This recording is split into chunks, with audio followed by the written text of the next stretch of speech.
This audio presentation of Neville Goddard, Step into the Picture, Who God Really is brought to you by audioenlightenment.com. Copyright 2012. All rights reserved. We are told, with God all things are possible. I think anyone who believes in God would say yes to that. But then we are told that God is spirit, and the Spirit of God dwells in us. I think any man who believes that should make every effort to find out who God really is who dwells in us. He is spirit, and the Spirit of God dwells in us. This God creates all things. By him all things were made, and without him was not anything made that was made. So everything in the world, regardless of what it is, for we are told, I form the light, and I create darkness. I make the weal, and I create the woe. I am the Lord who do all these things. Well, surely we should make every effort to find out who he is. I firmly believe from my own experiences that this God of whom the Bible speaks is our own wonderful human imagination. That God and the human imagination are one, that all natural effects in the world, though they are created by the Spirit of God, are caused by Spirit. So every natural effect has a spiritual cause and not a natural. A natural cause only seems. It is a delusion of our fading, I would say memory. For here in this world I can't quite remember when I imagine that which is now taking place in the world. I do not recall it. I can't quite remember when I set it in motion. But if this is a law, and a law that no man can break, at some time somewhere, I imagine what I am now encountering, that my present moment is not really receding into the past, it is advancing into the future to confront me. But I forgot it, and now think it is a natural or physical cause, and does not have a natural cause. Every natural effect has a spiritual cause, or the Bible is completely wrong, for we are told, by him all things were made, without exception. And without him was not anything made that was made. And he is spirit, and the Spirit of God dwells in me. Well, if he dwells in me, I have identified him with my imagination. Only on this level I do not remember having imagined it, but along the way I must have if this is the principle. Now let me share with you some of my experiences. We are in this room tonight, and the room at this moment is more real to us than anything in the world. It has a cubic reality because we are in it. Think of your home. You know your home far better than you know this room. But your home at this moment is not as real as this room. This room now occupies reality to you, and everything else is shadowy as you think of it. Why is this real? Because you have entered it. You are in it. You occupy it. This I know from experience. Sitting in a chair, suddenly I am seeing what reason tells me I should not see. I am seeing what seems to be the interior of a home. Or lying on my bed, I see the interior, or it seems to be, of a great hotel. An unoccupied suite ready for occupancy, but not occupied. It was just as vivid as any painting of a great artist. An artist would give the impression of a three-dimensional picture. We know, for reason tells us, that it is on a flat surface. It is simply depicting three dimensions, but it is all on a flat surface.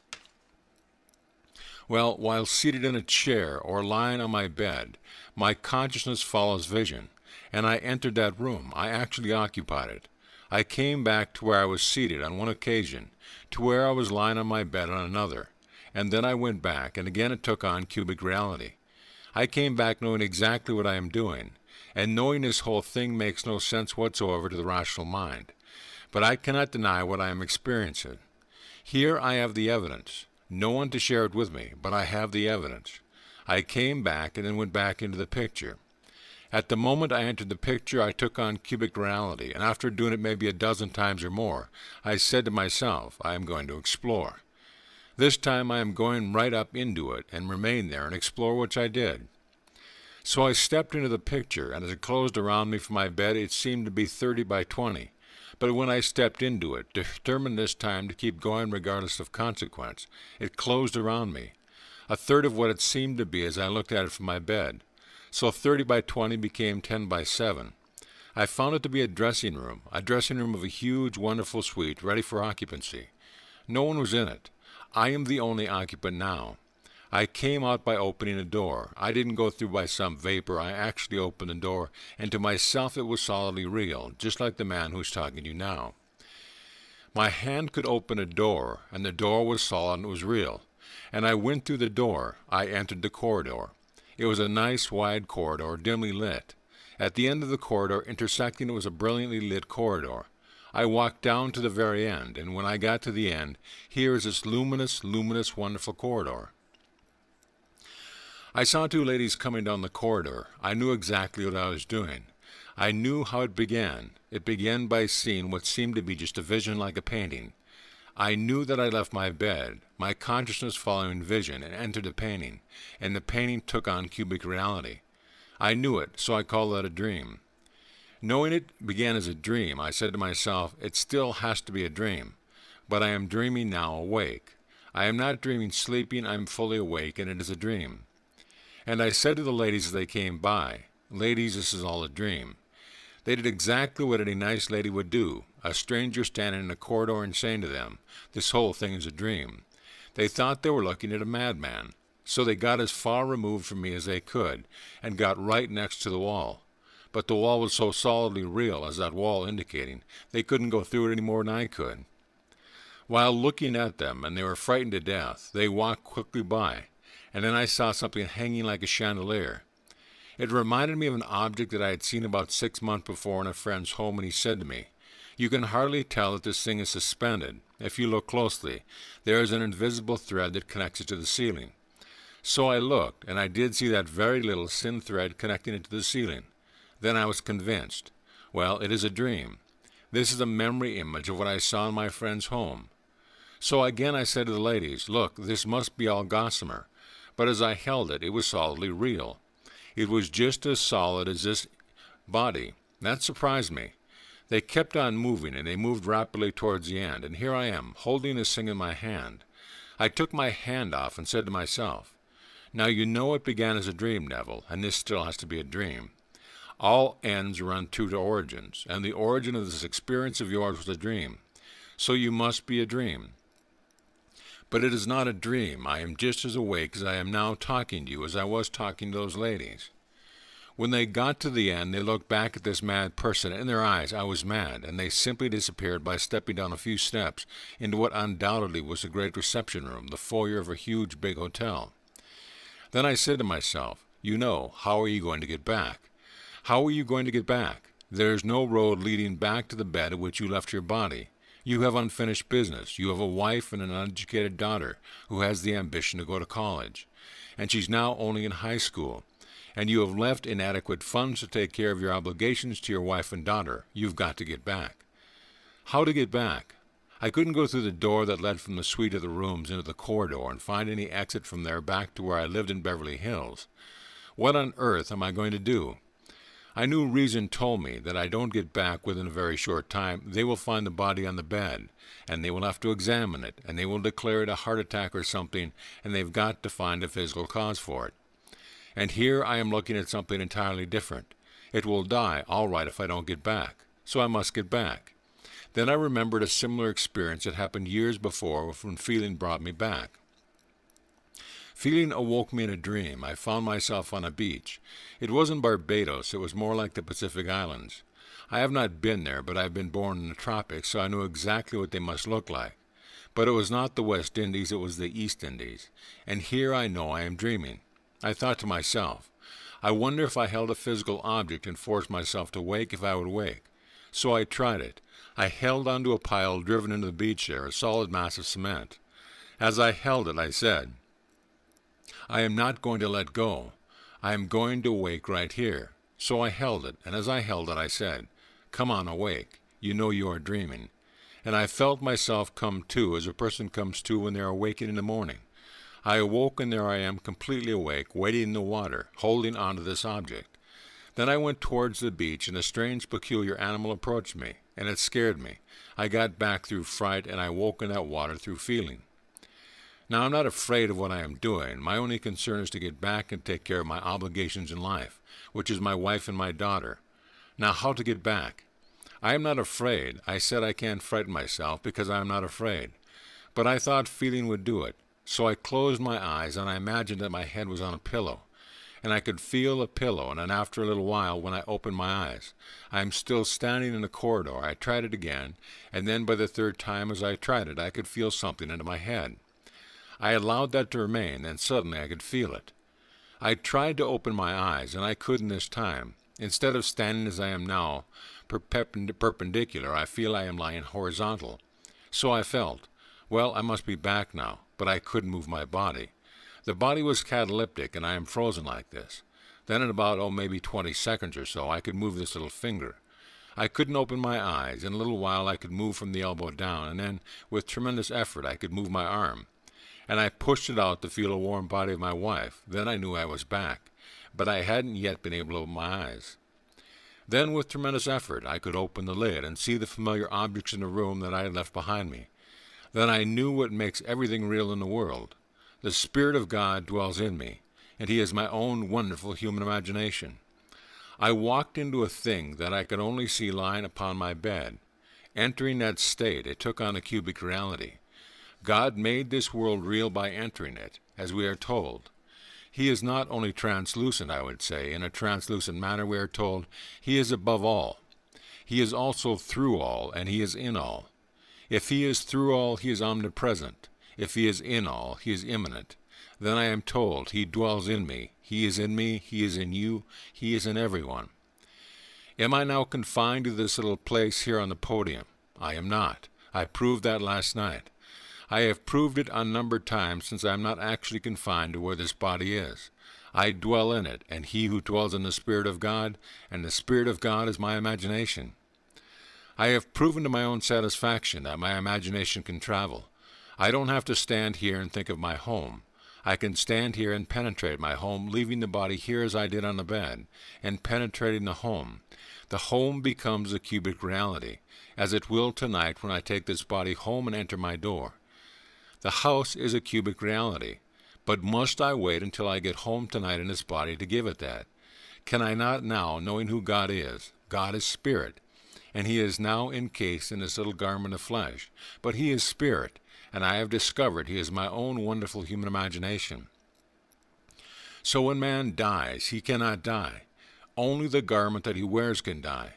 But that being that he really is all imagination. And as he enters, wherever he enters, it takes on cubic reality. That I have proven. The immortal you cannot die. It did not begin.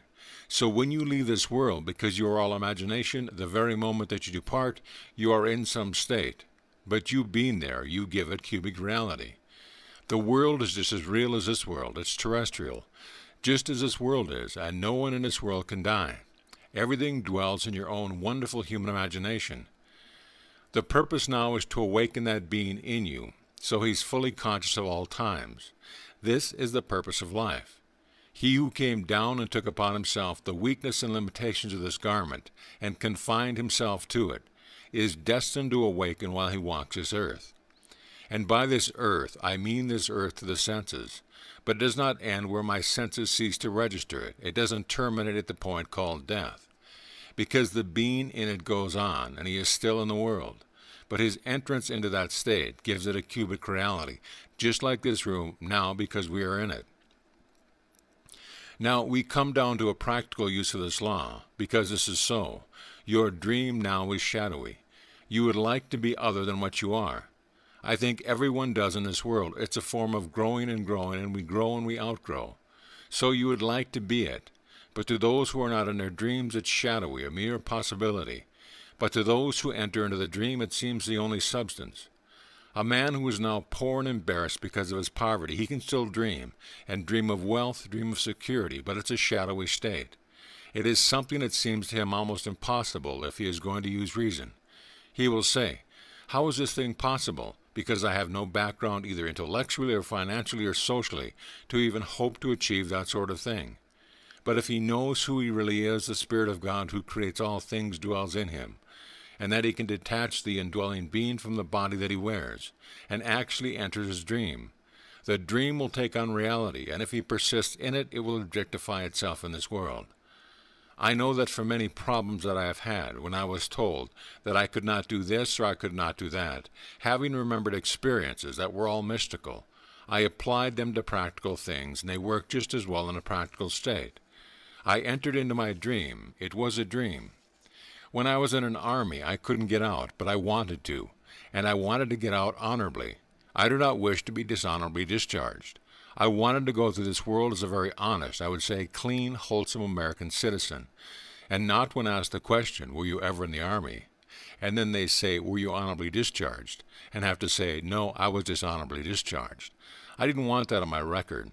So I would not run away from the Army. I wanted out of it, and to get out of it before the end of the war, and to get out of it honorably. So I took the same lesson that I learned, and I applied it to that.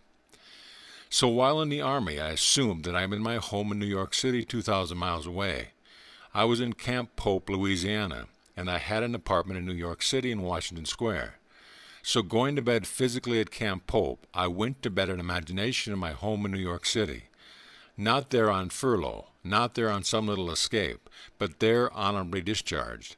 Then I got off my imaginary bed, walked all through my apartment, and saw everything that I would see if I were there. It took on cubic reality. When I awoke the next morning, I was still in Camp Pope, Louisiana. But that night, a strange thing happened to me. It was 4:15 in the morning, and here a sheet came before my eyes, and on this sheet a hand appeared from here, down holding the pen, and the pen wrote, "That which I have done, do nothing." First of all, the voice said that, but the pen scratched out my disapproval, for I applied for a discharge, and my colonel disapproved it. He had disallowed and signed it, Colonel Theodore Bilbo, Jr. That was his name, which is on record. You can look it up. For he was the one who disallowed my application for discharge. And the hand simply scratched it out, and over that wrote approved, this hand holding a pen. Then the voice said to me, "That which I have done, do nothing." What did he do? He scratched out the colonel's disapproval, and he wrote in approved, and then I awoke. 10 days later, I was honorably discharged by the same colonel, and he shook my hand, and as I left the base he said, "I will see you after the war is over." I said, "All right, Colonel, thank you very much." And that very night I was on a train back to my place in New York City. That's how it works. I know from my own personal experience. I am sharing with you what I have experienced, both in the world of Caesar and the world that is transcendent, something entirely different.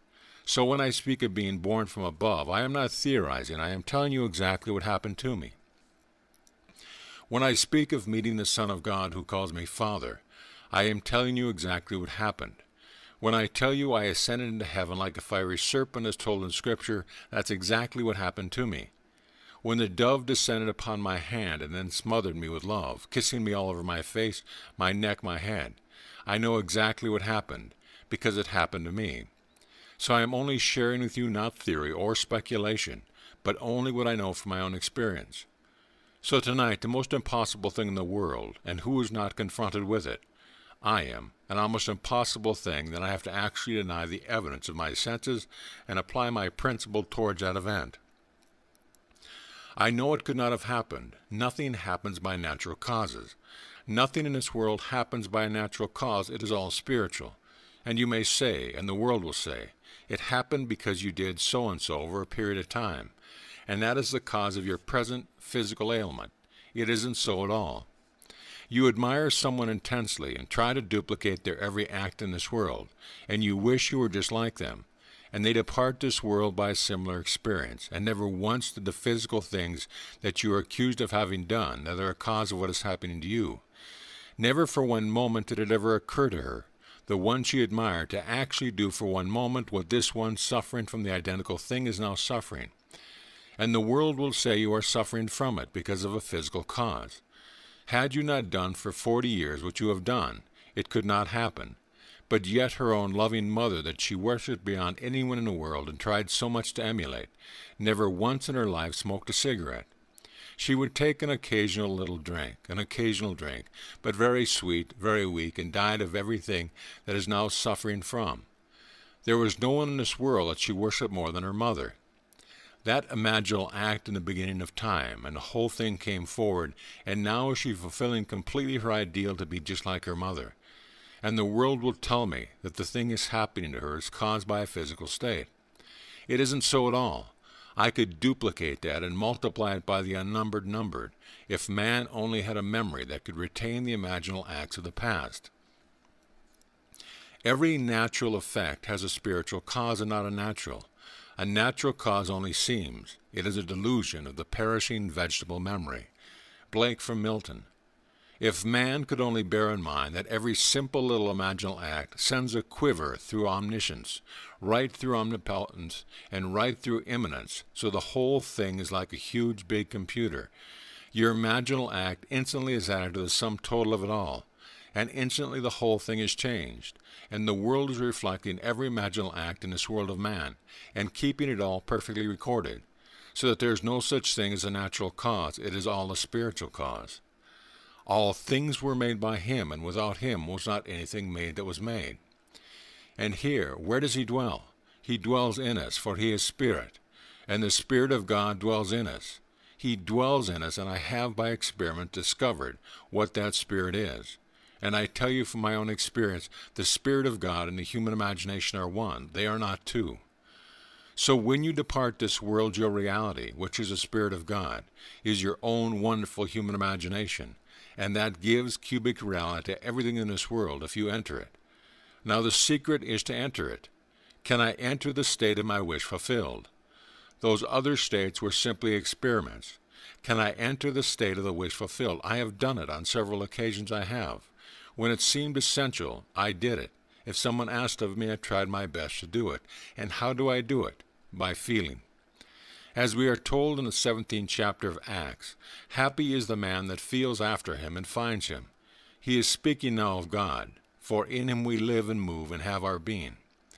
He was just through speaking to the Athenians. He said, O men of Athens, I see that you are very religious, but I notice over your temple an inscription to an unknown God.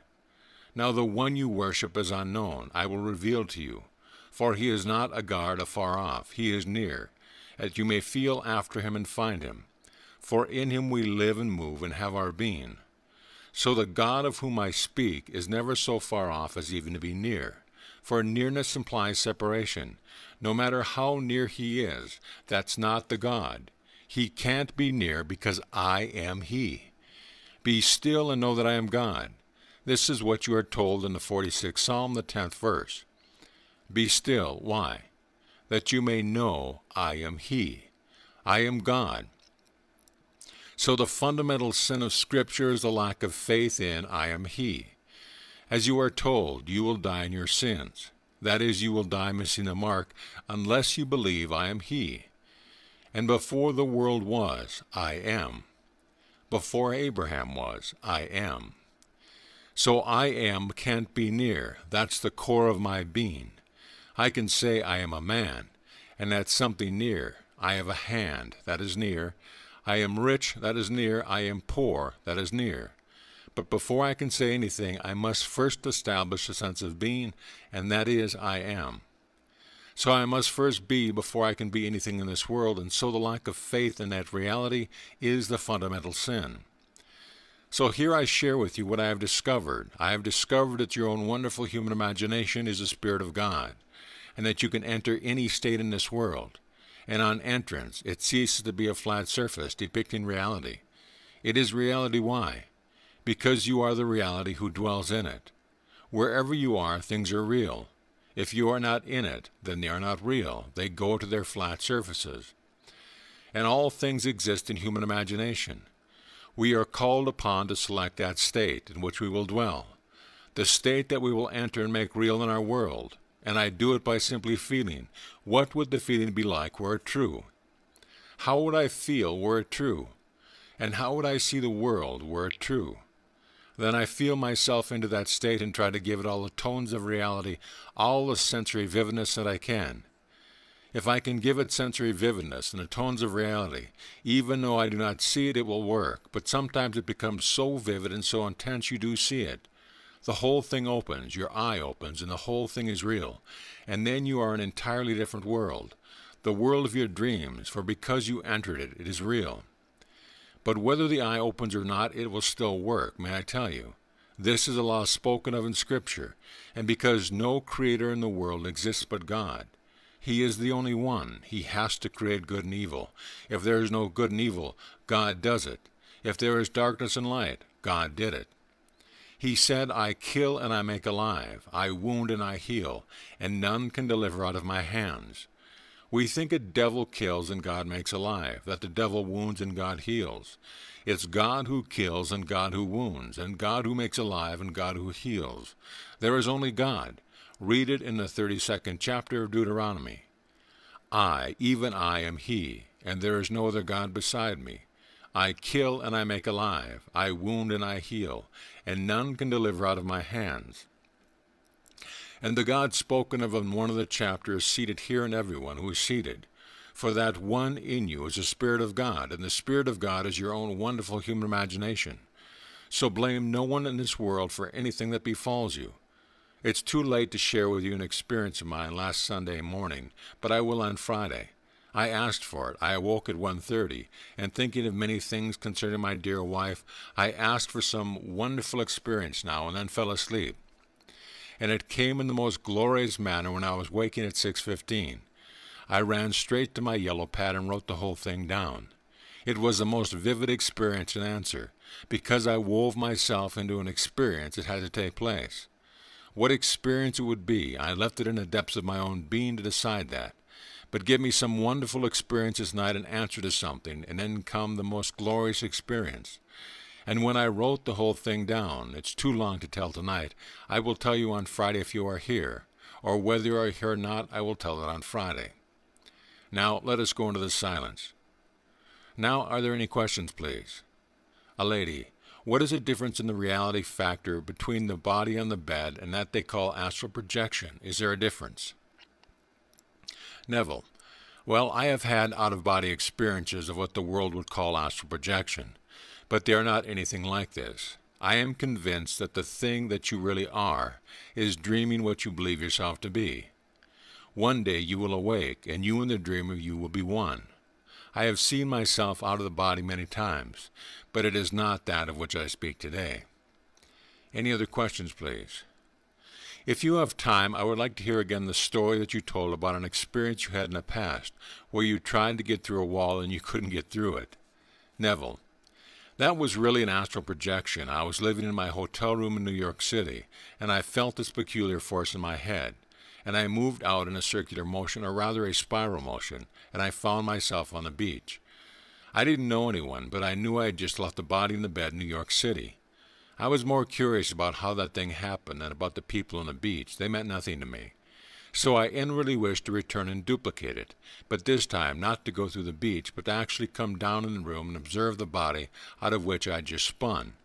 So I had no sooner wished it than I came back into the body, and I am in the body, and I am not in the body. But now the same motion is taking place, the same intensity, but this time, as I whirled out in a spiral motion, I willed myself to come back into the room and not go elsewhere.